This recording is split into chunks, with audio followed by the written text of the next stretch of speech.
Vamos a orar, hermanos.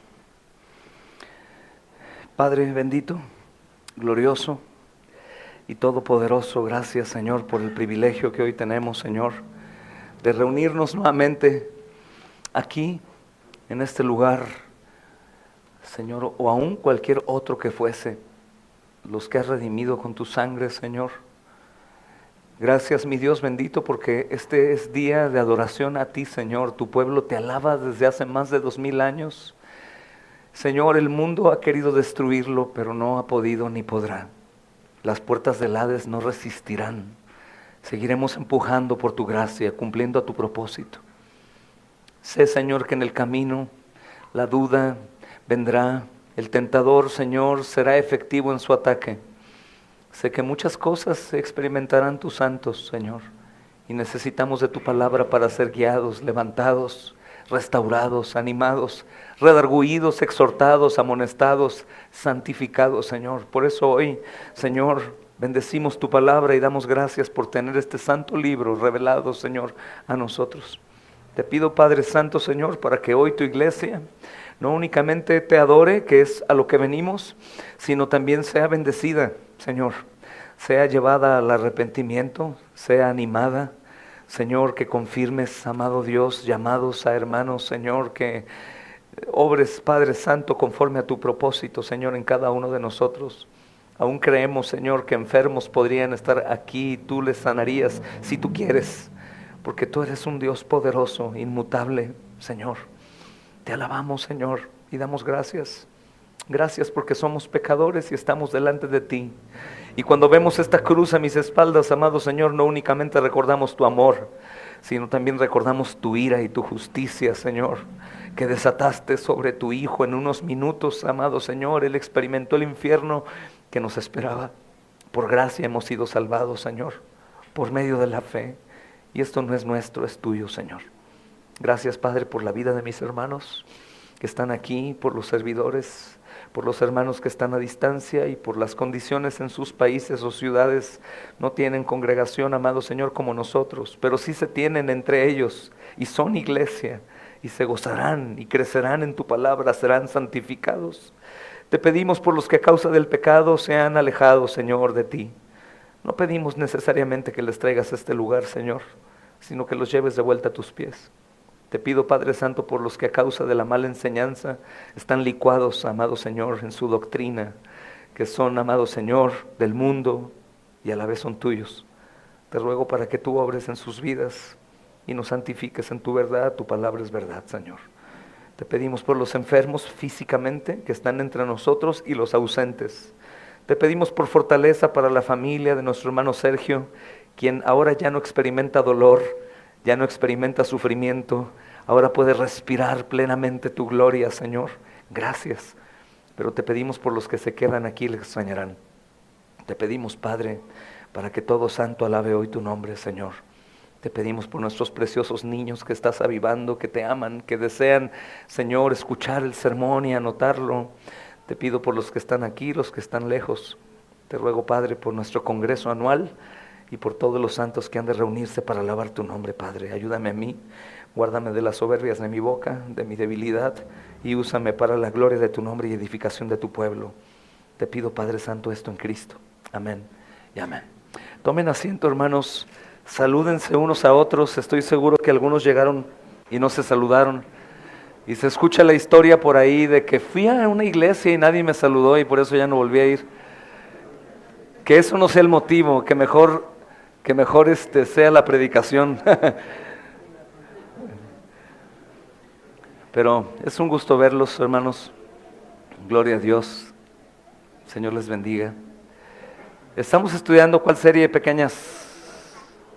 Lucas. Estamos en el capítulo 7. Vamos al segundo año casi, si no me equivoco, 1 año y medio. En Lucas, en el capítulo 7. Proverbios, ¿se dieron cuenta que terminamos ya el capítulo 29? 6 años. ¿Sí van a animarse a estudiarlo otros 6 años más?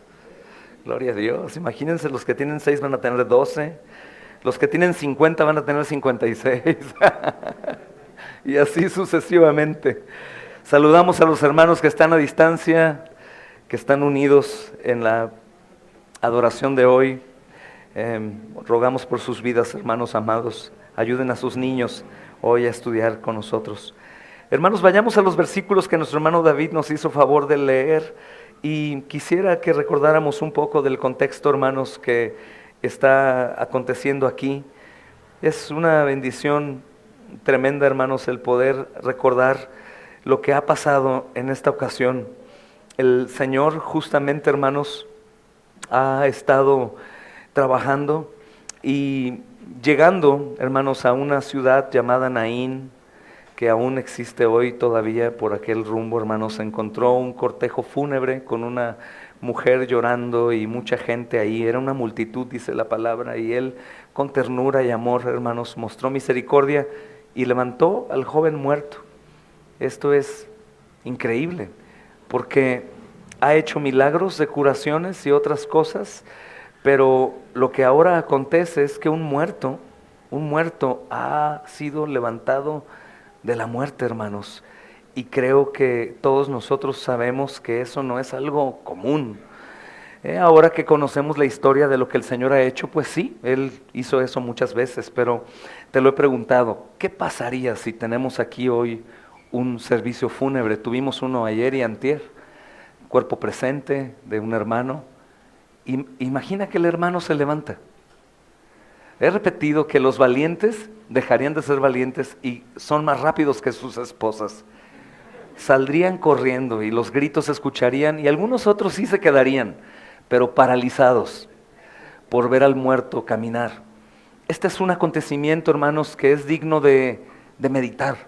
Tenemos que dejar que nuestra mente vaya a tratar de experimentar lo que ellos sintieron en el momento que eso pasó. Dice el versículo 14, estoy en Lucas 7, tocó el féretro.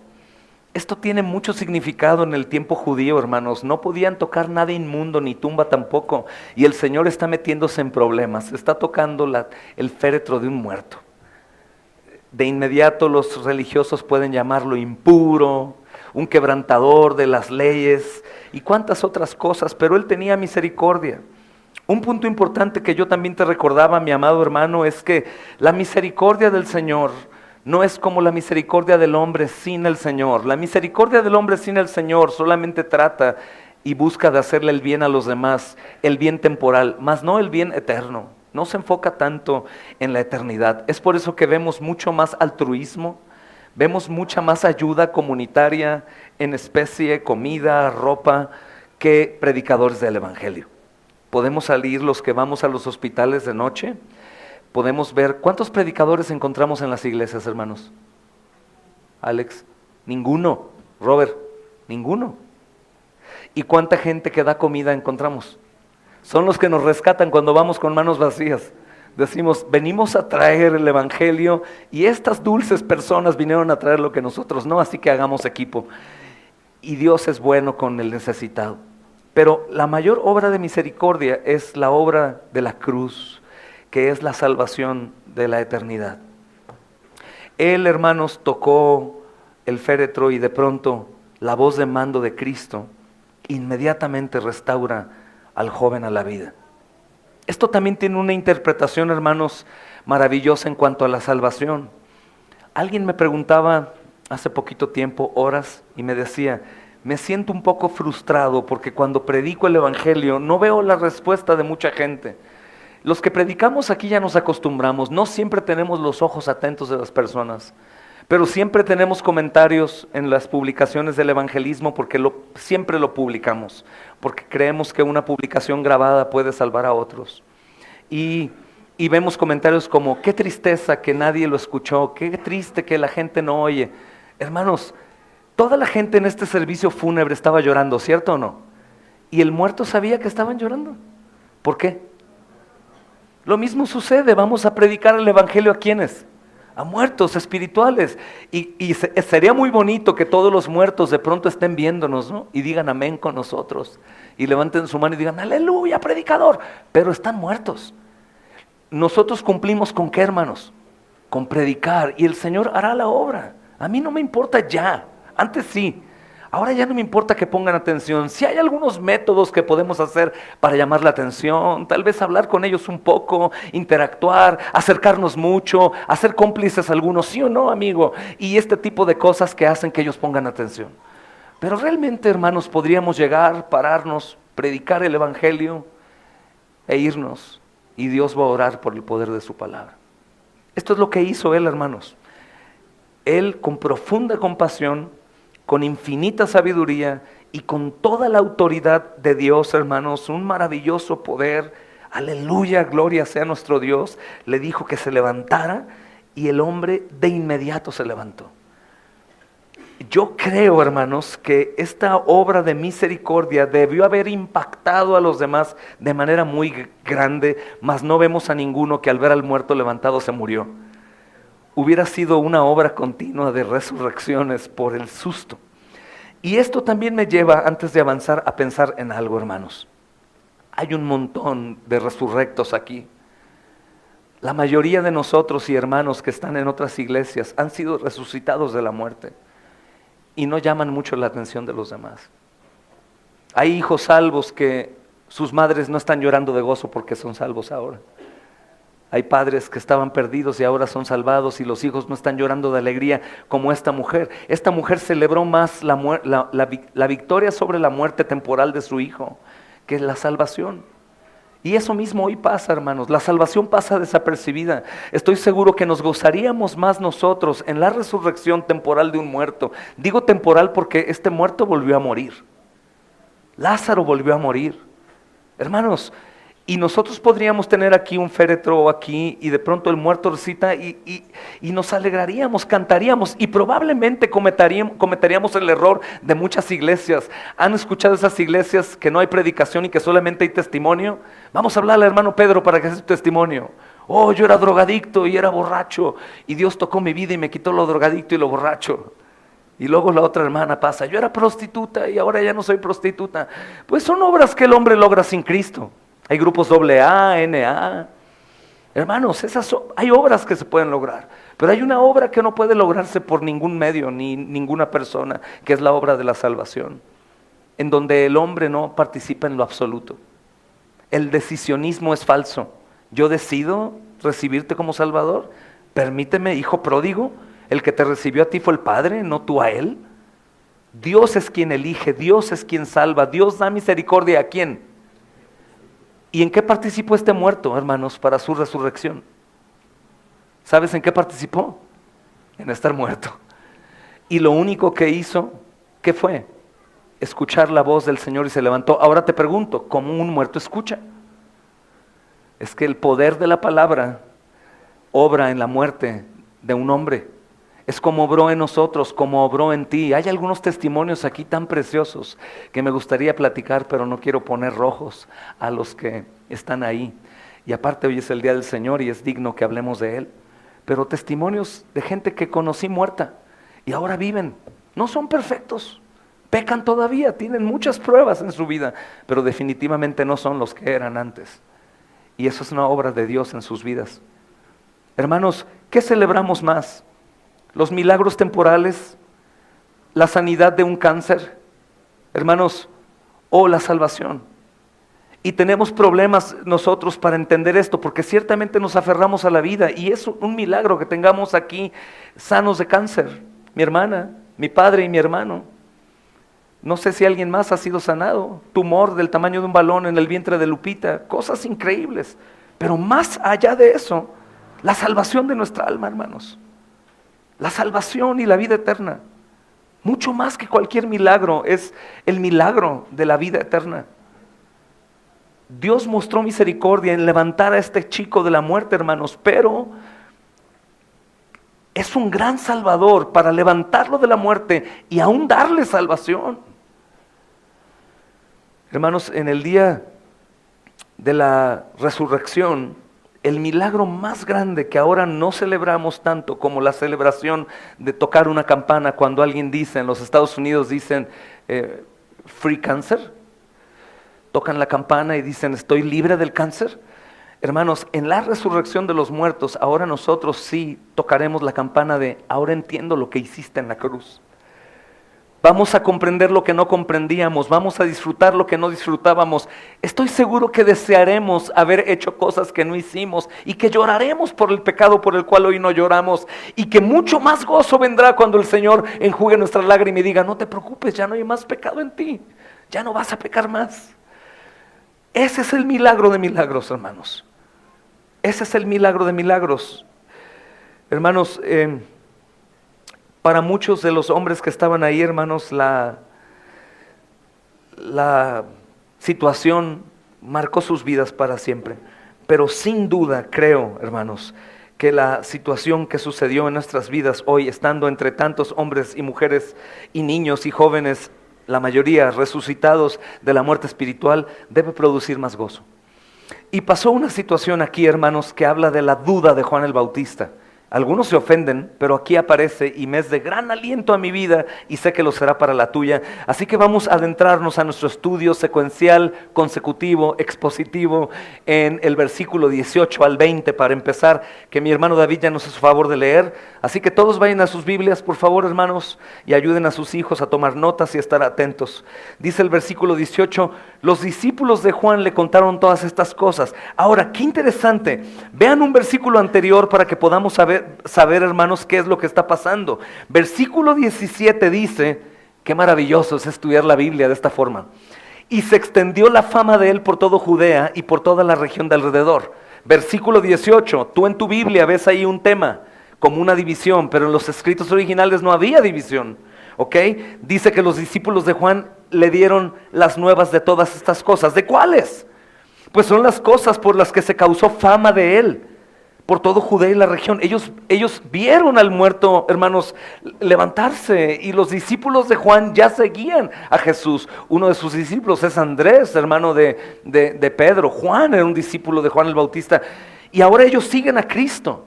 Pero Juan tiene poder todavía, hermanos, y tiene discípulos, y ellos van y cuentan. Todo esto es razonable pensando en que Juan no es Cristo. Juan es un hombre que necesitaba al Salvador. Por lo tanto, Juan podía tener también algunas fallas de su comprensión como tú y como yo. Pero es que Juan era un hombre grande, sí, hermanos, pero aún el hombre más grande sobre esta tierra y más entregado no es Cristo. Tiene en su mente necesidad de saber, de confirmar. Imagínate la vida de Juan consagrada toda su vida. Él quiere saber qué está pasando. Él está encarcelado. Según la cronología de Lucas, hermanos, él se encuentra en cárcel porque ha hecho una declaración tremenda a Herodes con respecto a Herodías, su sobrina. Están cometiendo incesto, está acusándoles de fornicación. Esa no es la predicación de Juan el Bautista, hermanos, la predicación de hoy. La predicación de Juan el Bautista es llamar al arrepentimiento por los pecados para que vean a Cristo. Por eso el bautismo de Juan el Bautista en cierta forma es distinto al bautismo que hoy gozamos bajo el nuevo pacto. Entonces, ¿por qué predica Juan el Bautista esto? Porque él predicaba en contra del pecado, el arrepentimiento de pecados, para que vieran a Cristo como el Salvador. Y él está en la cárcel por eso. Así que los discípulos van y cuentan lo que vieron, porque ellos van, supongo, no en el cortejo fúnebre, sino con el grupo de discípulos y la multitud que seguía al Señor. Así que ellos le cuentan todas estas cosas. Llamando a dos de los discípulos, Juan los envió al Señor a preguntarle, ¿eres tú el que ha de venir o debemos esperar a otro? Hermanos, esto es maravilloso y llama mi atención de una manera muy especial, porque la pregunta que Juan hace es una pregunta que puede llevar a muchos a tropezar, y no pocos. La mayoría juzgan a Juan como a Pedro cuando dudó en el agua. ¿Quién ha juzgado alguna vez al hombre de poca fe, de Pedro? Yo. Pero ¿quién de ustedes se animaría a bajar de una canoa y caminar en el mar? Porque alguien le dice, ven y camina. Oh, la fe de Pedro es impresionante, pero lo negó 3 veces. Sin duda, probablemente tú y yo lo hubiéramos negado 10. Oliendo a sangre y viendo, hermanos, la presión de un pueblo tan poderoso que está viendo cómo quitarle la vida injustamente al hombre más justo sobre esta tierra, o al único verdaderamente justo. Así que Juan el Bautista tuvo sus discípulos, y estos, hermanos, van a hablar con él. Andrés y Juan eran parte de esto. No sé si son ellos, hermanos, pero los discípulos comienzan, hermanos, a hablar con él, Así que Él les dice, vayan y pregunten, ¿eres tú el que viene o vamos a esperar a otro? De Juan capítulo 1, versículo 29 al 36 y otros pasajes indican antes de esto, hermanos, que Juan claramente reconoce a Jesús como el Mesías. Por eso es bueno estudiar la Biblia, hermanos, desde las diferentes perspectivas de cada evangelista, porque todos están narrando el mismo acontecimiento, pero desde diferentes perspectivas. Pero lo que quiero dejarles claro, ninguno se contradice. Nunca hay un solo error en la Biblia, ni uno solo, para que cuando alguien venga y te diga, oye, ¿por qué este texto dice esto y este dice? No lo sé, hermano, tal vez porque son dos hombres diferentes viendo desde diferentes ángulos. Es como el accidente, yo veo un accidente de frente y veo la cara del chofer, pero tú ves el auto que se estrella en la parte de atrás. Todos narramos el accidente, pero desde diferentes perspectivas. Tú ves cosas que yo no vi. Y es así como los evangelistas, hermanos, escriben la Biblia también, en la parte que a ellos les compete. Así que, hermanos, Juan lo narra con claridad, que Juan el Bautista dice que él es el Mesías. Pero esta es una duda, y la duda se puede explicar, hermanos, porque tal vez él mismo había entendido mal el ministerio del Mesías, uno. Tal vez él mismo dudaba de su propio ministerio porque era un hombre verdaderamente humilde. Y la característica de un hombre humilde es la característica que vemos en los siervos, en esta parábola en donde el Señor les dice, a la derecha benditos de mi Padre, porque cuando yo necesitaba ustedes estuvieron. Y estos siervos, ¿qué dicen, hermanos?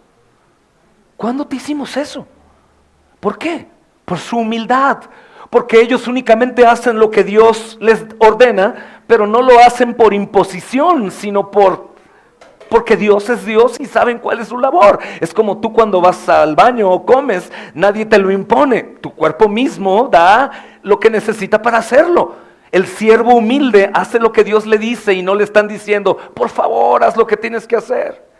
Lo hemos dicho antes, es como decirle a un árbol de manzanas, por favor, da manzanas, árbol. Si el árbol habla, dice, no seas tonto, por supuesto que voy a dar manzanas, en mi tiempo.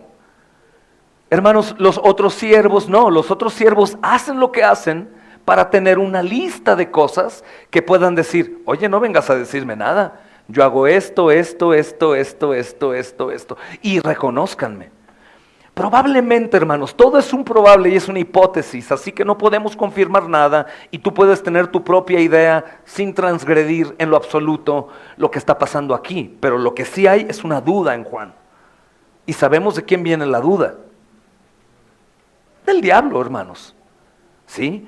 Quizás puede ser, hermanos, que conociendo la Escritura, tanto Malaquías, por ejemplo, él sabía que vendría un mensajero y vendría el Mesías. Y en la humildad de Juan puede decir, probablemente yo no soy nadie, y probablemente Jesús es el profeta, ¿y quién es entonces el Mesías? No lo sé, hermanos, pero él piensa como tú y como yo. Por eso la pregunta que hace es esta, vean ahí en ese texto, ¿eres tú el que viene o esperamos a otro? ¿Eres tú el que viene o esperamos a otro? Con esto él pregunta, ¿soy yo el profeta? ¿Soy yo el que anuncia? Hermanos, sería algo que en verdad si tú y yo pudiéramos y conociéramos la historia previamente diríamos a Juan, Juan, por favor, por supuesto que tú eres, toda tu vida has vivido para Él, nunca has gozado de la vida que otros gozan, siempre has estado viviendo de una forma preparada para anunciar solo al Mesías y después morir. Eres un hombre tan humilde, con un currículum tan increíble, fuiste profetizado, mi estimado Juan. Isaías habla de ti, Malaquías habla de ti, Zacarías habla de ti. Caray, Juan, por favor, reacciona. Pero Juan es hombre, hermanos, como tú y como yo. Yo no sé qué pasa por su cabeza, pero él manda a 2 discípulos para que pregunten. Yo no creo que él dude de Dios. Como tú y yo cristianos no dudamos de Dios. Si te pregunto, ¿crees en Dios? Dices sí, pero ahora yo te hago una segunda pregunta. Entonces, ¿qué pasa contigo cuando tienes algunas dudas con respecto a lo que está pasando en tu vida?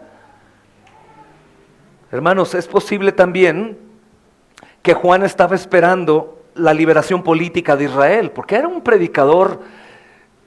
Hermanos, era un predicador que predicaba la justicia y predicaba el Mesías que venía, pero también él sabía que Roma subyugaba al pueblo de Israel, que tenía subyugado, y probablemente también Juan tenía ese pensamiento político, en el sentido de que el Mesías viene no únicamente a salvarnos, sino también viene a destruir a Roma. Roma es el enemigo. Probablemente pudo haber sido eso también, la liberación política de Israel, o al menos la liberación, hermanos, de Juan, que estaba en prisión. ¿De dónde puedo sacar todo esto? Ojo, no tomes nada de lo que te digo como verdad. Solamente estamos tratando de saber qué pasa. ¿Y cómo podemos saber qué puede pasar? Porque Juan es hombre como tú y como yo. Hermanos, es posible que Juan está haciendo este tipo de preguntas en su mente, como tú y yo también en ocasiones hacemos. ¿Hasta cuándo, Señor? ¿Hasta cuándo vas a ayudarme con esto? ¿Hasta cuándo vas a tratar con este tema? ¿Hasta cuándo vas a libertar a mi hijo y lo vas a salvar? ¿Hasta cuándo, Señor, vas a sanarme? ¿Hasta cuándo vas a ayudarme, Señor? ¿Hasta cuándo? Y empieza el enemigo a tratar de minar los fundamentos de tu fe.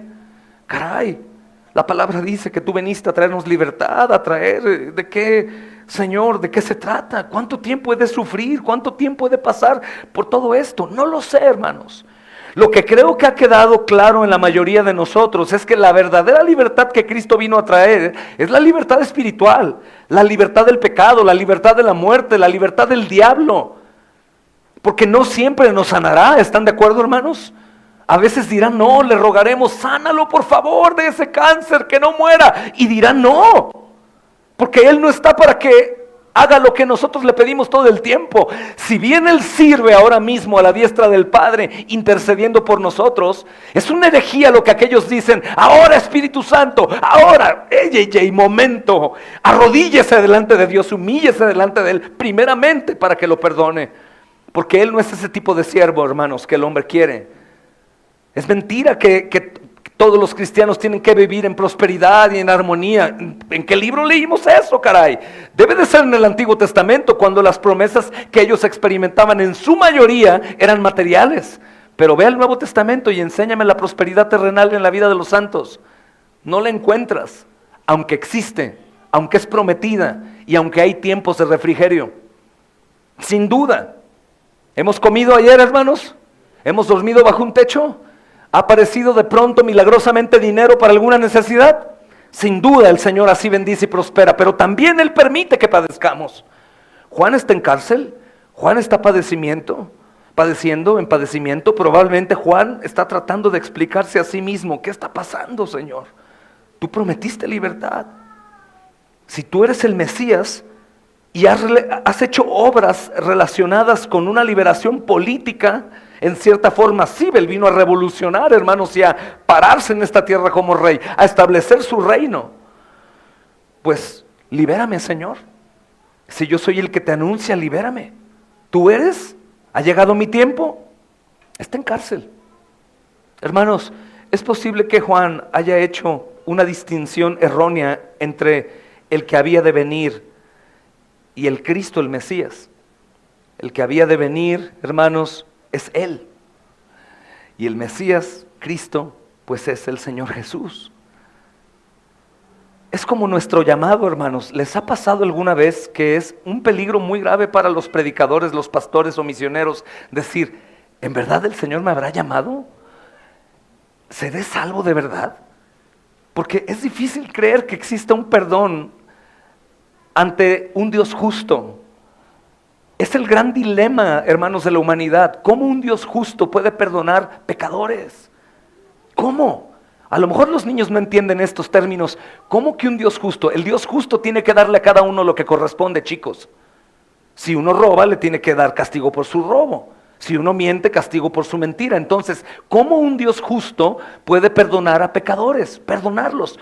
No debería de existir el perdón cuando un ladrón roba y es atrapado por la policía. No debería de existir. ¿Por qué, hermanos? Porque todo bien, chicos. Dejen que vayan los hermanos que pueden ayudarnos. ¿Cómo podría, hermanos, perdonar un juez justo a un ladrón? Solamente cuando el ladrón paga por lo que hizo. Porque un perdón justo no es el de el juez. Te perdono, ladrón, vete a tu casa porque estás triste. No, juez. Hay una ley que tiene que cumplirse, que tiene que llevarse a cabo, y una vez que él cumpla su condena queda libre. Así que ¿cómo un Dios justo perdona pecadores? Cristo pagando en nuestro lugar. No es que Dios es bueno y perdona. Dios es bueno y perdona. Hermano, Dios es bueno y por eso tiene que castigar al pecador. Porque si no sería corrupto y malo si no castiga al pecador. Cristo es el que recibe la ira para que nosotros los pecadores podamos quedar limpios, libres de toda condenación. No solamente es perdonador, como dice el testigo de Jehová o el católico romano, perdona, Él perdona. No, Él es justo y Él tiene que demandar justicia. Así que, hermanos, es posible que Juan tenga estas ideas en su mente. ¿Por qué? Porque Juan es un hombre en la Biblia y en el Evangelio sumamente importante. Así que el ataque de Satán contra él es increíble.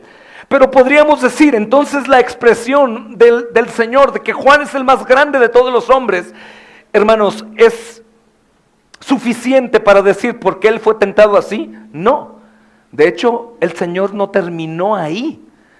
Él dijo que habría hombres mayores a él, que son más pequeños en la tierra. Él dijo, aún el más pequeño es más grande que él. Él dijo que no ha habido hombre bajo el antiguo pacto. Este es un profeta del Antiguo Testamento, hermanos, ¿sabían? Es un profeta del antiguo pacto, que ahora está aperturando el nuevo pacto, anunciando al Mesías. Y él debió haber sido tentado de manera terrible, pero tú también. ¿Has dudado de tu fe? ¿Has dudado de tu Señor? ¿Has puesto en duda su rescate, su liberación? ¿Lo has cuestionado? ¿Te has preguntado? ¿Te has sentido en prisión? ¿Te has sentido frío? ¿En dónde está la gracia? ¿En dónde está el poder? ¿Por qué me siento apagado? Esto probablemente tenía Juan en ese momento. Hermanos, la nota dominante aquí es confusión. Confusión. Un largo juicio de Juan en prisión lo estaba confundiendo. ¿Y saben cuál es el problema con nosotros? Confusión. Porque un largo desierto estamos atravesando. ¡Wow! Estamos bien, todo va bien y de pronto hay una bajada. Caemos en lo bajo, estamos en territorio peligroso, nos olvidamos del Señor, cerramos la santa palabra, dejamos de orar, de congregarnos y pecado tras pecado, tras pecado, tras pecado. Y otra vez vamos arriba, ay Señor gracias, y otra vez. Y hay veces que los tiempos de valle y desierto son más prolongados. Me refiero al sufrimiento, a todo tipo de aflicción o pecado. Y este es el momento en donde empezamos a confundirnos. Me he sentido frío, me he sentido apagado. ¿Qué está pasando, Señor? Mucho tiempo llevo pidiéndote. Eso es terrible, ¿saben por qué, hermanos? Porque si el Señor ha prometido terminar la obra que comenzó, ¿por qué? ¿Por qué nos atrevemos? Ahora, ¿por qué podemos justificar a Juan? Porque Juan estaba viendo hacia allá, hacia el futuro. Y él quería, pues toda su vida fue consagrada a Dios. Él quería asegurarse que él era el Mesías. Para decir a sus discípulos, ya no vengan conmigo, síganlo a Él hasta la muerte. Ahora nosotros vemos hacia atrás a una obra ya hecha. Juan tiene justificación, nosotros no, hermanos. Aunque yo sé que también tendremos que ser pastoreados. ¡Ey, ánimo, levántese! ¡Ánimo, hermana! ¿Cómo que va a decaerse por eso si Cristo venció a la muerte, al diablo, al pecado? Si te ha prometido vida eterna. No, que levántese. ¡Ánimo, hermano! Sea valiente, vaya a la Biblia, créale a Dios. Una y otra vez, por nuestra condición pecaminosa, hermanos. Y por la confusión. Porque dentro de nosotros existe un predicador de la prosperidad todo el tiempo. Si Dios fuera tu Dios, estarías millonario. Si Dios fuera tu Dios, ya te hubieras sacado de este problema. Si Dios fuera tu Dios, no te hubieras enfermado, no estarías solo. Si Dios fuera tu Dios, bla, bla, bla, bla, bla. ¡Cállate, Satanás! ¡Cállate! El Señor me prometió que habría aflicción. Y si Él me dijo no temas 366 veces, ¿por qué creen que sea? Porque habrá situaciones en donde estaremos expuestos a temer. Así que pensemos Biblia, hermanos. Juan pregunta esto con temor. Está confundido, hermanos. Juan ya está en la prisión y las cosas comienzan a parecerle incomprensibles.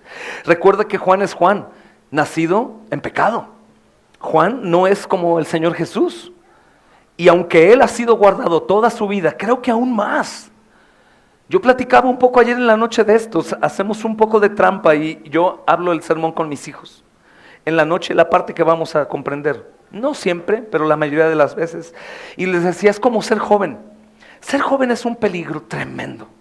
Número uno, sienten que son sabios. No lo son, no han experimentado. La sabiduría viene por la lectura, por la comprensión o por la experiencia. No lo han experimentado. Otras son atraídos por la carne de manera tremenda. Sienten fuego por dentro. Quiero hombre, quiero mujer. Hay tentaciones, vicios, hay mucha que llama la atención. Modas, ídolos, gente, dinero. Se sienten autosuficientes. Son tentados, muy tentados. Están en un territorio vulnerable. Las cosas comienzan a parecerle incomprensibles. Estoy perdiendo mi vida, mi tiempo, no peco como los demás, quiero ser libre.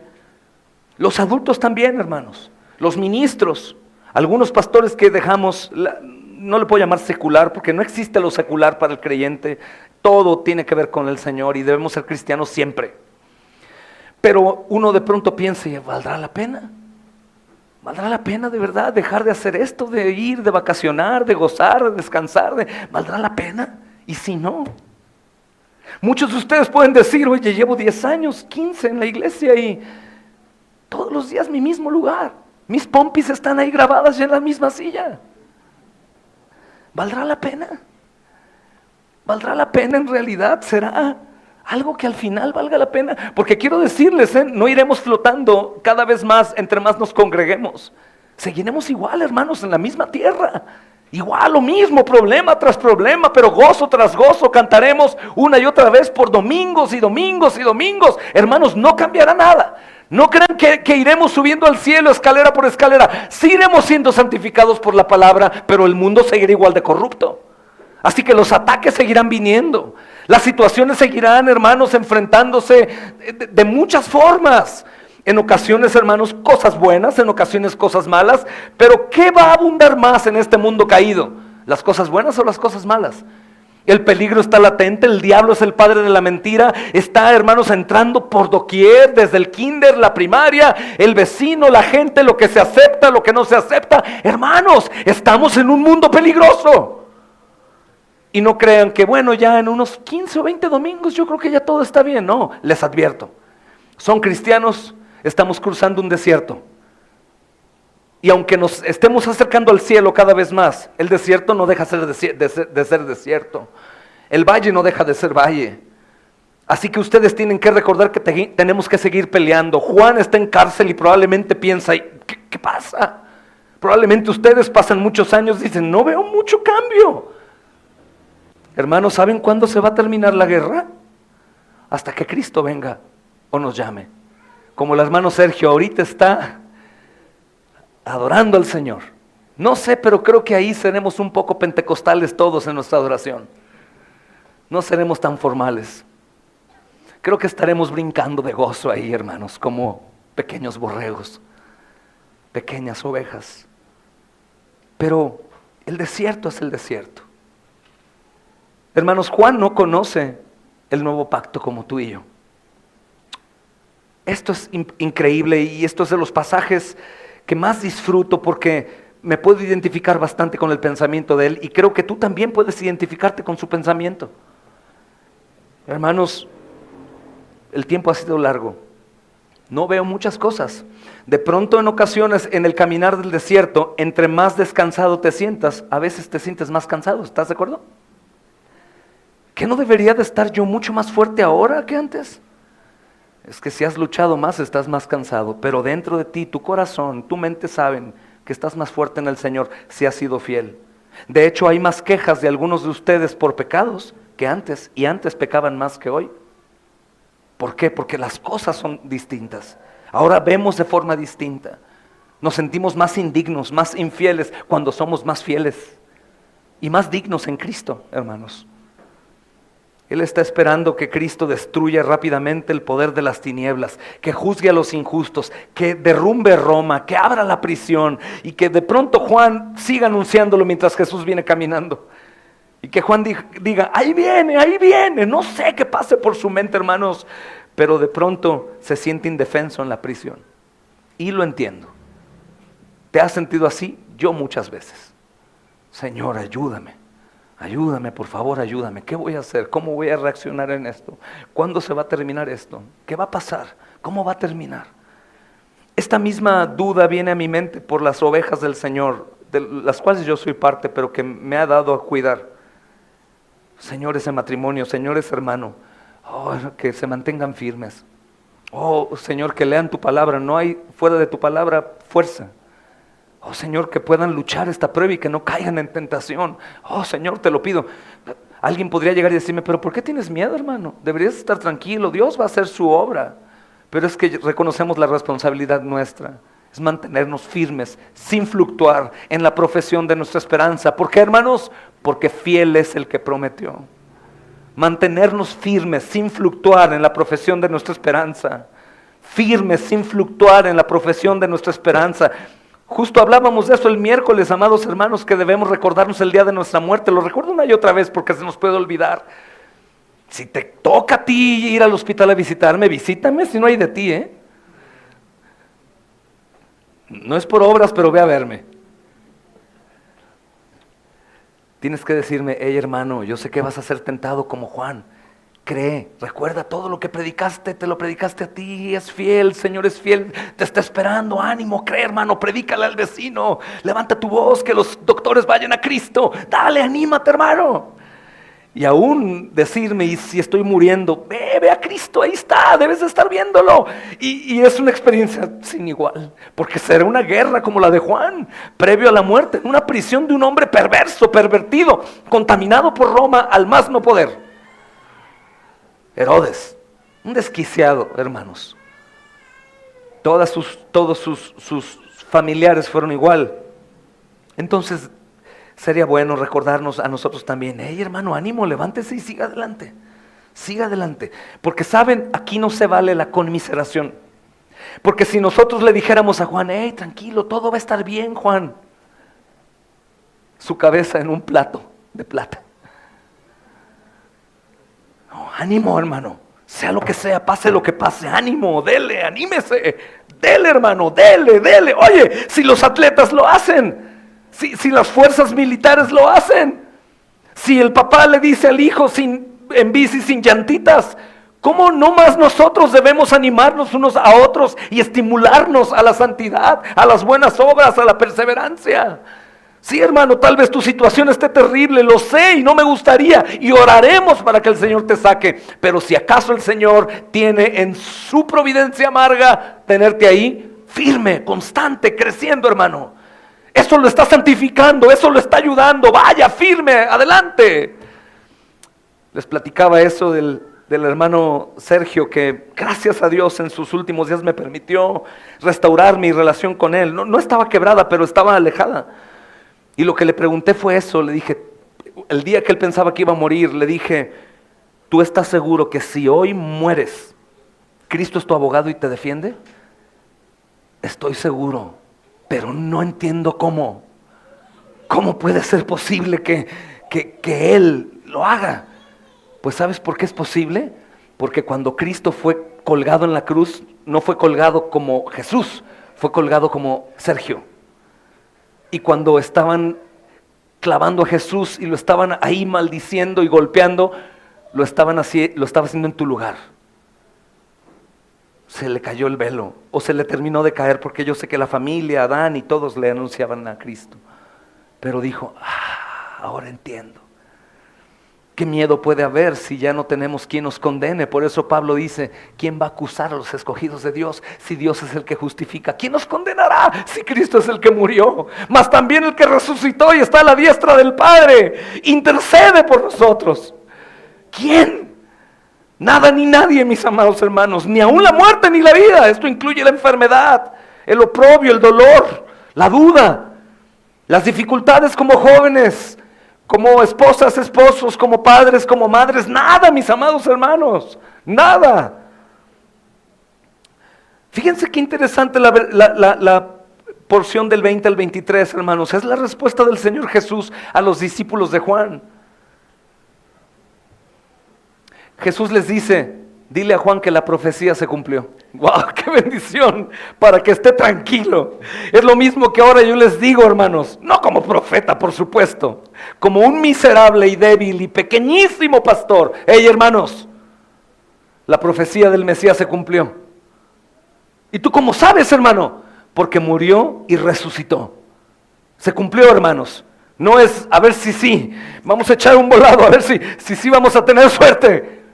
Esto lo hizo el Señor y nada ni nadie lo podrá cambiar, mis amados hermanos. Él lo hizo, Él resucitó y está sentado a la diestra victorioso, hermanos, y se deleita en su iglesia. Dice, cuando pues los hombres vinieron a Él, dijeron, Juan el Bautista nos ha enviado a ti para preguntarte, ¿eres tú el que había de venir o esperamos a otro? Escucha, Jesús no responde, hermanos. Él dice, en esa misma hora, Lucas se escribe, sanó a muchos de enfermedades y plagas y de espíritus malos, y a muchos ciegos les dio vista. Por supuesto que llevó tiempo, no respondió. ¿Y qué hizo? Que los discípulos de Juan estuvieran ahí. ¿Qué es lo que estamos viendo aquí? Una obra maravillosa. Muchos podrán decir, yo soy,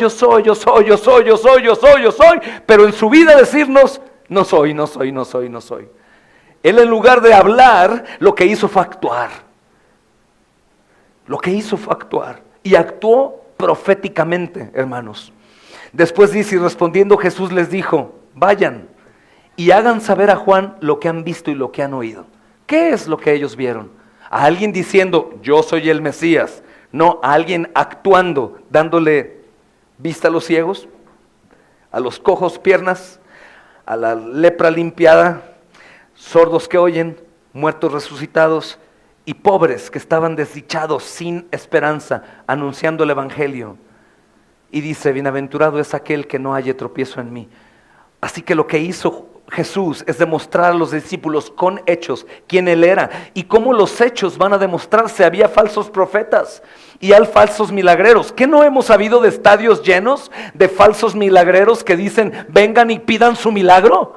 Es gratis, sí es gratis, pero después unas canastas, hermanos, como de 50 kilos, pasan para recoger la ofrenda al profeta de Dios. Hijos del mismísimo diablo, porque están lucrando con la fe de la gente pobre y necesitada, que en lugar de entender que Cristo vino a libertarlos del pecado y de la condenación eterna, ellos los quieren librar de sus padecimientos. ¡Tonterías! Porque no he conocido justo, hombre santo, que en medio de un padecimiento no sea más santificado. Si tú has pasado por fuego, por prueba, por pobreza, por enfermedad, por muerte de alguien, yo te lo aseguro, mi amado hermano, hermana, tú eres más santo de lo que eras antes de haber padecido. Y lo que ellos hacen es intentar parar. Y cuando ellos no sean sanos se van a autoculpar y van a ver sus obras y dirán, entonces no soy de Cristo, estoy perdido. El evangelio que anunciaban los pobres es, el que me podía condenar me ha dicho que soy perdonado. El que tiene poder para juzgarme me ha dicho que Él pagará por mí. Me siento libre, estoy libre de mi culpa, de mi carga. Ya no soy como un animal con una carga, me siento con gozo, soy libre. Esto predicaban ellos. A muchos sanó, pero no a todos. Pero los que creyeron los salvó a todos, hermanos. Así que, hermanos, qué bendición, porque en esa misma hora cuando ellos preguntan, es decir, en ese mismo momento, el Señor Jesús, en lugar de responderles y decir, no, ¿cómo dudan de mí? Vayan y díganle que soy. Él lo que hizo fue darles testimonio con hechos. Y este poder era conocido por Juan, es el verdadero poder del Mesías en acción, pero estaba siendo realizado de una manera personal, hermanos, y muy humilde. Por ejemplo, la mayoría de estos milagros, por supuesto que los conoce Juan, porque Juan es un conocedor de los escritos santos de la Biblia. No tenían este libro que tú y yo tenemos, pero él conocía, hermanos, de la palabra de Dios. Desde niño, antes de nacer, su madre era una devota a Dios. Y se cumplen y se encuentran en Isaías en su mayoría. Por ejemplo, hermanos, Isaías 61:1, ustedes recuerdan lo que dice ese texto. Vamos a Isaías, chicos, pequeños y jóvenes y adultos. El versículo 1 de Isaías dice, el Espíritu del Señor está sobre mí porque me ungió Jehová y me ha enviado a predicar buenas nuevas a los abatidos, a vendar a los quebrantados de corazón, a publicar libertad a los cautivos y a los presos, apertura de cárcel. Vayan al capítulo 35 de Isaías, por favor, hermanos. Versículo 5. Dice: entonces los ojos de los ciegos serán abiertos y los oídos de los sordos se abrirán. Entonces el cojo saltará como un ciervo y cantará la lengua del mudo. ¿Te das cuenta? Y Juan el Bautista sabe de esto. ¿Qué es lo que hizo? En lugar de responder a los discípulos de Juan, hizo lo que Isaías dijo que el Mesías haría. Entonces probablemente ellos no tienen el conocimiento de Juan, pero Juan sí. Mira lo que dice, hermanos, justamente esto. Número 1, en Isaías 35:5. Fíjense, ciegos ven. Número 2, cojos caminan. Número 3, sordos oyen. Vean el capítulo 26, hermanos, que es un paralelo de esta misma obra del Mesías. Isaías 26, versículo 19. Dice ahí: tus muertos vivirán, sus cadáveres resucitarán. Despierten y canten, moradores del polvo, porque tu rocío, el cual es rocío de hortalizas, y la tierra dará sus muertos. Muertos resucitan. Versículo 11 del capítulo 61 de Isaías: los pobres escuchan las buenas nuevas. Imagínate ahora, Jesús les dice: vayan y hagan saber a Juan lo que han visto y oído. ¿Qué es lo que pasa? El Señor Jesús, hermanos, quiere asegurarle a Juan y también a sus discípulos que Él es el Mesías. Y no lo hace solamente, hermanos, por decir, sino por hacer. Este es como hermanos, la relación perfecta que hay entre la fe y la obediencia. Hay quien tiene problemas con la obediencia. Y es un problema porque la desobediencia lleva al hombre a las obras. Se ve desobediente y dice: no, yo no soy salvo, soy desobediente. Y cae en las obras. Entonces, ¿cómo sería salvo? ¿Obedeciendo? Oh, pues no, ¿verdad? Porque es por la fe. La relación del amor a Dios y la fe con la obediencia es necesaria. Obedecemos no para ser salvos, sino ¿por qué? Porque ya somos salvos. Obedecemos y cuesta trabajo obedecer. Pregúntale a un joven o a un niño: que tiendas tu cama y recojas tu cuarto y trapees y barras. Y si te dice el niño: claro, papi, con todo gusto, ahora mismo lo hago. No, solo Heidi lo hacía. Al abuelito. Rían un poco, hermanos. Esto es un gozo. Hermanos, lo que quería Juan era estar seguro si estaba haciendo lo correcto. Y si podía estar seguro de que él era el Mesías, él podía morir. Él sabía que había hecho lo que tenía que hacer. Así que el Señor Jesús asegura, haciendo todo lo que Isaías dice. Y le asegura: tú eres el profeta, yo soy el Mesías. Imagínate qué gozo para él. Qué gozo para nosotros que te diga, padre de familia: hey, sé que no es fácil. Que la temperatura en tu hogar, con tus hijos, con tu esposa, no es fácil. Pero persevera, tú eres un ungido de Dios por su Espíritu que habita en ti. Tú vas a usar la palabra y Dios va a obrar, aunque ahora no veas, aunque veas todo gris. Oh, esposa piadosa, tu esposo es impío, persevera, fiel, que él no tenga nada que acusarte para que sus malas obras sean como ascuas de fuego sobre su cabeza. Hey, esposo piadoso, que tienes una familia rebelde, persevera, cree en la palabra, continúa, aunque parezca que Dios no está contigo, está contigo. Hermanos, porque si yo les pregunto, creo que el 80% de aquí, siendo honesto, no únicamente de palabras que suenan bien, sino, hermano, en realidad estás viviendo de la mano de Dios, sientes su presencia y estás como flotando en el cielo. Me dirías: no, hermano, la realidad no. Pero te digo algo maravilloso, que lo que tú sientas no cambia en lo absoluto lo que Él ha prometido que está haciendo. No cambia en lo absoluto quién Él es, no lo quita de su trono y no le quita ni una pizca de fidelidad. Lo que tú puedas pensar, lo que Juan pudo pensar, lo que tú puedas dudar, lo que Juan pudo dudar, no cambian el hecho de quién es el Señor. Y ¿sabes qué es lo más maravilloso, hermano? Que es peligroso enseñarlo, porque hay cabras entre nosotros. Que aunque tú seas infiel, Él permanece fiel. Que aunque tú no lo busques, Él te busca a ti. que aunque tú no lo ames, Él sí te ama a ti, y que no podrás hacer nada para que Él cambie eso, hermanos, porque Él hizo un pacto con Él mismo de no echarse atrás nunca y hacerte el bien siempre. ¡Wow! No, y vas a morir, ¿y a dónde vas a ir? Uy, como tengo mi vida, yo creo. ¿Por qué, hermano? ¿Por qué no honras a Cristo y dices, pues merezco el infierno, pero por las llagas de Cristo voy a ir al cielo?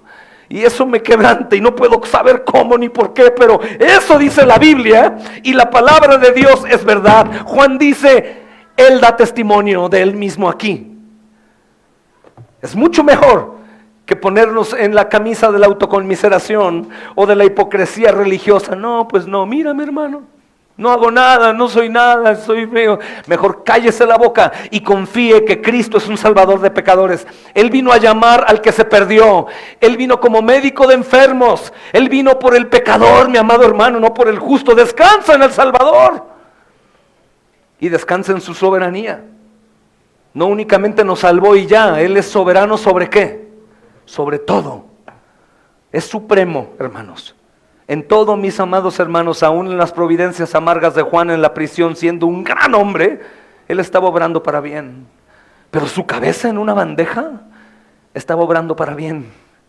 Porque todo eso servirá de testimonio de la grandeza del Salvador. De que estamos seguros que las aflicciones del tiempo presente no se comparan a la gloria venidera que en nosotros ha de manifestarse en Cristo Jesús. Por eso, hermanos, a estos hombres Jesús los manda y les dice, vayan y asegúrenle a Juan que soy el Mesías. Pero también les recuerda, hermanos, todo su poder. El poder que Él mostraría principalmente con actos humildes de servicio. ¿Por qué de humildes? Porque, hermanos, los fariseos y los religiosos son soberbios. Recuerdo al líder católico romano cuando alguien lo quiso abrazar y besar la mano, lo que hizo fue darle un manotazo y uno de sus guaruras lo empujó. Y ellos van cuidados ahí por una multitud de guardaespaldas. El Señor Jesús caminaba entre publicanos, pecadores, celotes. Él se agachaba y limpiaba un leproso. Hermanos, ¿podrían ustedes confundir la naturaleza divina y humana? Esto se llama unión, ¿qué? Hipostática. La unión hipostática es que es un solo Dios con dos personas, dos naturalezas. Esto quiere decir que cuando Él como hombre hacía lo que hacía como hombre. Por supuesto que Él, hermano, siendo perfecto y santo, no se contaminaría, sino purificaría. Pero el hecho de acercarse a un leproso, un cobrador de impuestos, una prostituta, era quebrantar las leyes y era digno de odio por los religiosos. Pero Él tenía misericordia del que muchos de nosotros no. Él no subía a la ventanilla cuando tocaba y me da una moneda. Él no guardaba sus zapatos ante el hombre descalzo, aunque tuviera 10 pares de zapatos más. Él no guardaba sus monedas para no dar, daba. Y como te decía antes, no hay duda que aún cada acto de misericordia dando salud era parte de su vida dada. Te doy vida, te doy vida, te doy vida. Y iba desgastándose cada vez más, hasta que en el Getsemaní su cuerpo no resistió y ¡pum! Estallaron sus venas y sudó como grandes gotas de sangre por amor. Estaba ensangrentado antes de llegar, hermanos, al castigo romano. Así que, hermanos, estos actos de servicio, estos actos de satisfacer las necesidades individuales, imagínate a Dios atendiendo uno por uno, pasa tú, no puedo comprenderlo. Y no solamente eran muestras espectaculares de liberación política o liberación de sanidad. Ahora cae sano, tu pierna es... No, misericordia. Él veía los ojos y la necesidad y tenía tiempo para abrazar, para besar hasta quedar fulminado, seguramente porque es hombre. Hermanos, podríamos hacernos la pregunta de Juan de esta manera: Jesús, ¿por qué no haces más? ¿Por qué no haces más? Señor, ¿por qué no te apuras? ¿Por qué tardas tanto en venir? Estamos cansados, algunos santos están sufriendo tanto ahora. Pregunten cómo están los santos en China o en Corea del Norte, hermanos, o en algunos lugares en África. Pregunten cómo hay santos en Chiapas que los despojaron de sus casas, de sus terrenos, de sus animales, les quitaron el apellido. A lo mejor no sabes y dices, eso es mentira. Estudia. ¿Cuál es el trabajo que los hermanos en Afganistán pueden hacer para darle de comer a sus hijos? Limpiar cloacas. Perros les dicen shura. Ya quieren que Jesús venga, hermanos. Ellos no están anhelando otra cosa. Ya quiero, ven, no te tardes, ven, Señor. Hermanos, a toda aquella impaciencia de Juan y nuestra, hubo un hermano que decía, o daba una advertencia, y decía: hermanos, recuerden que en su mayor parte el camino de servicio es un camino de paciencia, por nuestra impaciencia. El mayor, hermanos, servidor en esta tierra, el Señor Jesús, tuvo que ser paciente hasta la muerte, y muerte de cruz. Así que cuando Juan pregunta: ¿por qué no haces más? ¿Por qué no me das esto? ¿Por qué no hay libertad? Y tú también preguntas lo mismo. Hermano, recuerda, el camino del cristiano es un camino de perseverar.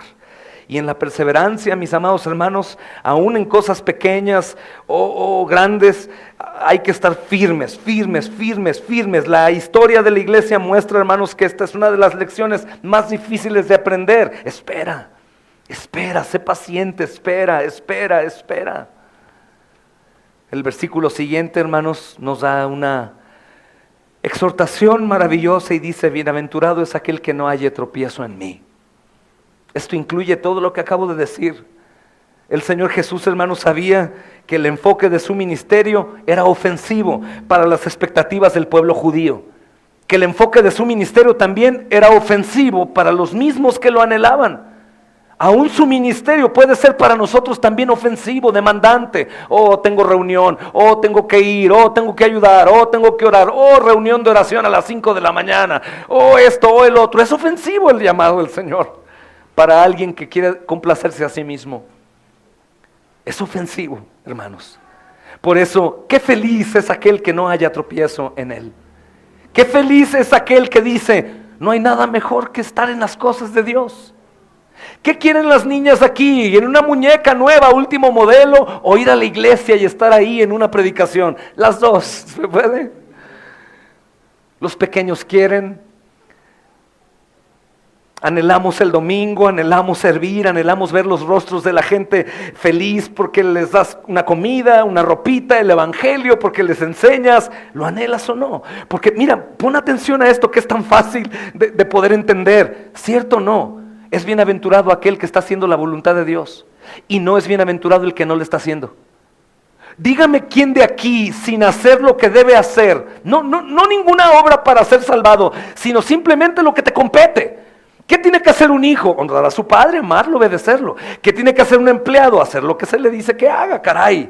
¿Qué tiene que hacer un jefe, un director? Pues organizar, hermanos, dirigir. ¿Qué tiene que hacer un cristiano? A eso me refiero. Misericordia, amor, servicio sacrificial, generosidad, andar en verdad, luchar contra el pecado. Dígame de aquí sin levantar la mano, hermano, pero no podrá sonrojarse en su alma. ¿Eres feliz sin hacer lo que debes de hacer?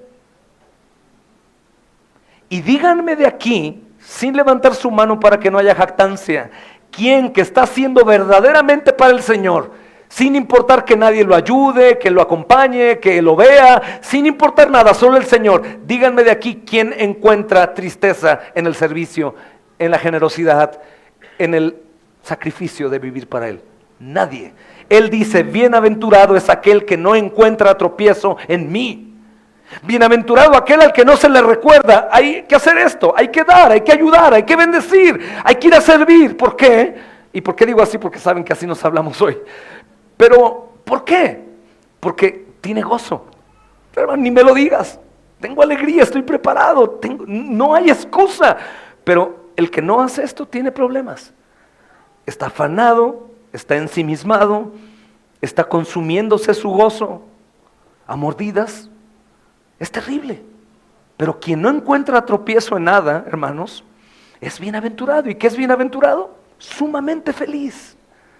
El que no encuentra tropiezo en su voluntad. Oh, hermanos, su voluntad duele en ocasiones a muchos de nosotros. Sin duda puedo preguntar aquí, ¿quién está pasando por algo incómodo? Y tal vez todos levantamos nuestra mano. Pero bienaventurado el que dice, pero aunque no me gusta, sé que soy suyo y Él lo ha escrito para mí. Mi historia no está escribiéndose hoy. El libro de la vida está ya escrito, hermanos.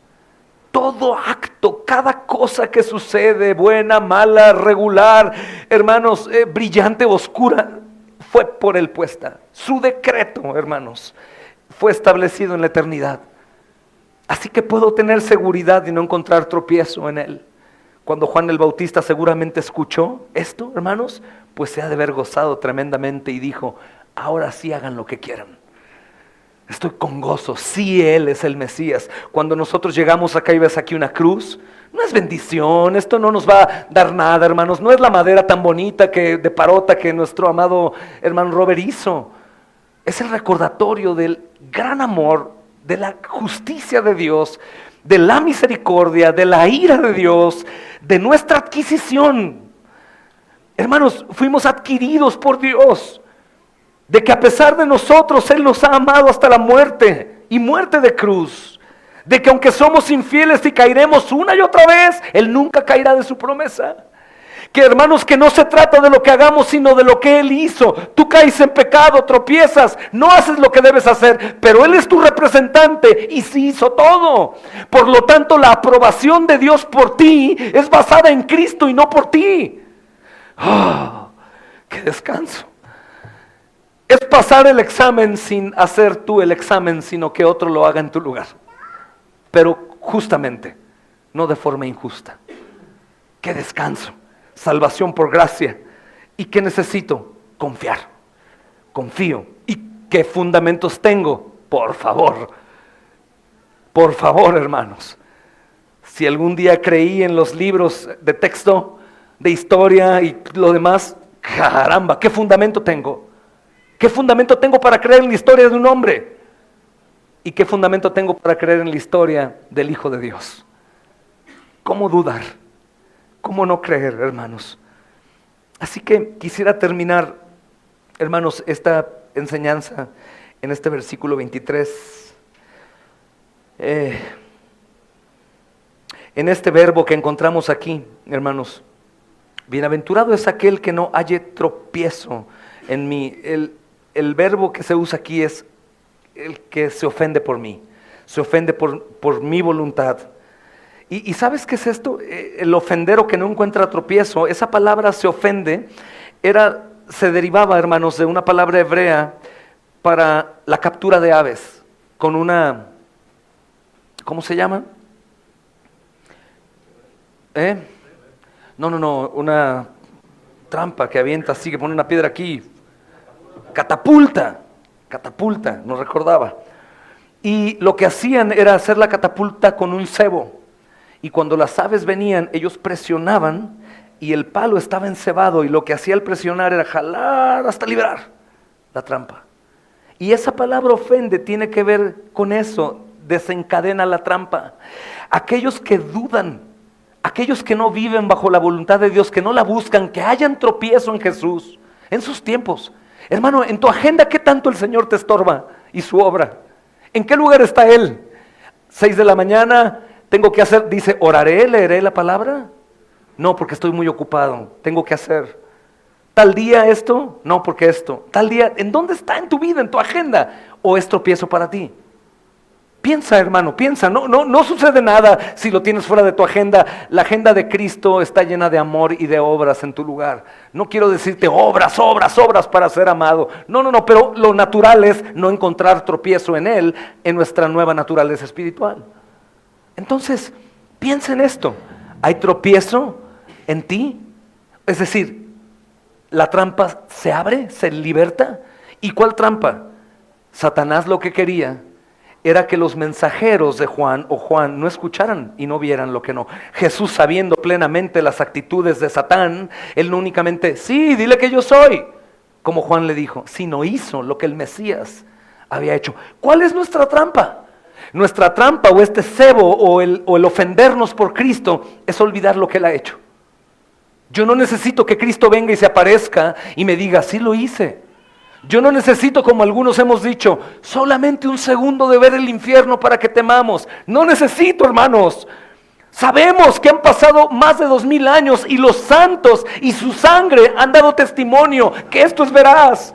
Hermano, voltea a tu alrededor. Tal vez no veas a todos alrededor salvados, pero vete a ti mismo. Ve tu vida, ve la vida que hay. El testimonio de los discípulos de Juan hoy al venir a ti sería: Señor, Juan, he visto que los muertos ahora están caminando. He visto que los ciegos ahora están viendo. He visto que los mudos hablan, que los cojos caminan. He visto que el Mesías los ha salvado. Porque nos salvó no por obras, mis amados hermanos. Nos salvó por su pura voluntad. En la cruz del Calvario, con su sangre y su sacrificio. Y no eres el mismo que eras ayer, ni eres el que serás mañana. Tú mismo puedes dar testimonio y no encontrar tropiezo en él. Si has sido salvado, tú puedes dar testimonio de esto y decir con toda certeza: Él es el Mesías, me ha salvado a mí, me ha salvado a mí. Un hermano, hermanos, decía, esta es otra bienaventuranza que el Señor no nombra, es la bienaventuranza de los no ofendidos, es la bienaventuranza de aquellos que no encuentran tropiezo en Cristo, es la bienaventuranza de aquellos que creen que Él es el Mesías. Las pruebas de Juan, hermanos, serán necesarias para él por su condición. Las pruebas para nosotros, mis amados hermanos, no son puestas en el futuro, son puestas en una obra ya hecha. Ahora solamente esperamos que el Señor venga y nos encuentre no culpables por las llagas de Cristo. Vamos a orar.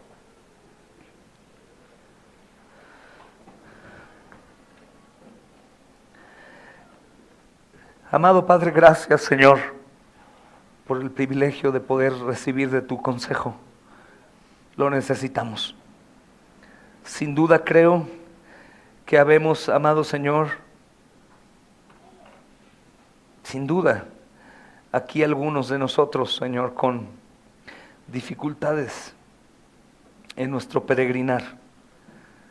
Pero sin duda hoy también recordamos que nada es mayor a tus padecimientos en la tierra, Señor, que nada es mayor a tu promesa. Tal vez podríamos tomar, amado Señor, esto como un buen recordatorio de quién tú eres y también como una inspiración en la vida de Juan.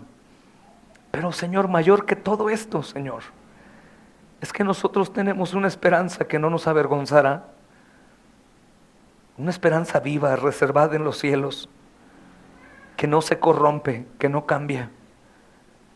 Qué maravilla es reconocer nuestro pecado y aún saber que no seremos, Señor, fulminados, arrojados al infierno y a la condenación, sino que aquellos que tú compraste con tu sangre, que arrepentidos, Señor, creyeron y que están, amado Señor, día tras día, Señor, intentando una y otra vez con gozo buscarte, poner sus ojos en ti.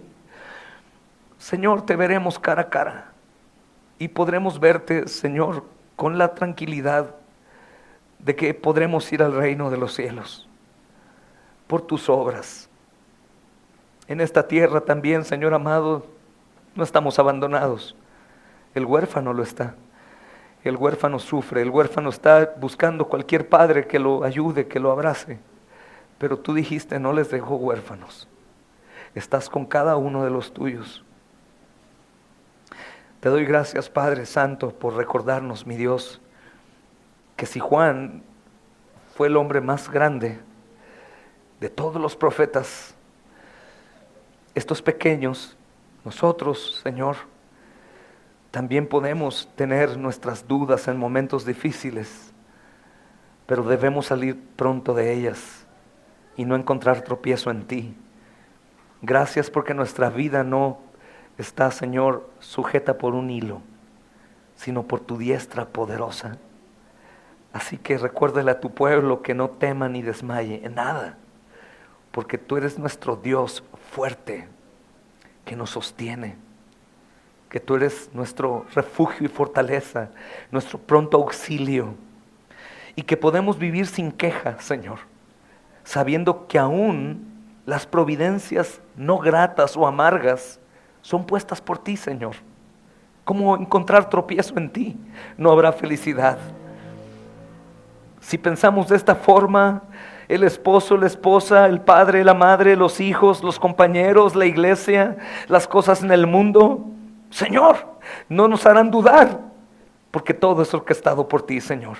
Y tu voluntad, aunque no para nosotros, siempre ahora es buena, agradable y perfecta. Así que estamos con quienes estamos. Señor, pasamos por lo que pasamos, vivimos lo que vivimos, experimentamos lo que experimentamos, porque es tu voluntad, Señor. Así que ayúdanos a no encontrar tropiezo y ser bienaventurados, muy felices, Señor, recordando que eres la única verdad. Eres la vida, Señor. Gracias, Cristo. Reaviva el gozo en mis hermanos. Trae de vuelta a los que han ido lejos. Y obra poderosamente en todos nosotros con gran alegría, porque todo podría nacernos, todo podría sucedernos, pero nadie podría separarnos de tu amor, mi Dios, que es en Cristo Jesús, Señor nuestro. Intercede hoy por nosotros, precioso Salvador, para que la palabra no se siembre en tierra dura, ni pedregosa, ni espinosa, sino preparada, profunda, y que dé fruto, Señor, en abundancia. Te lo pido en el nombre de Jesús. Amén y amén.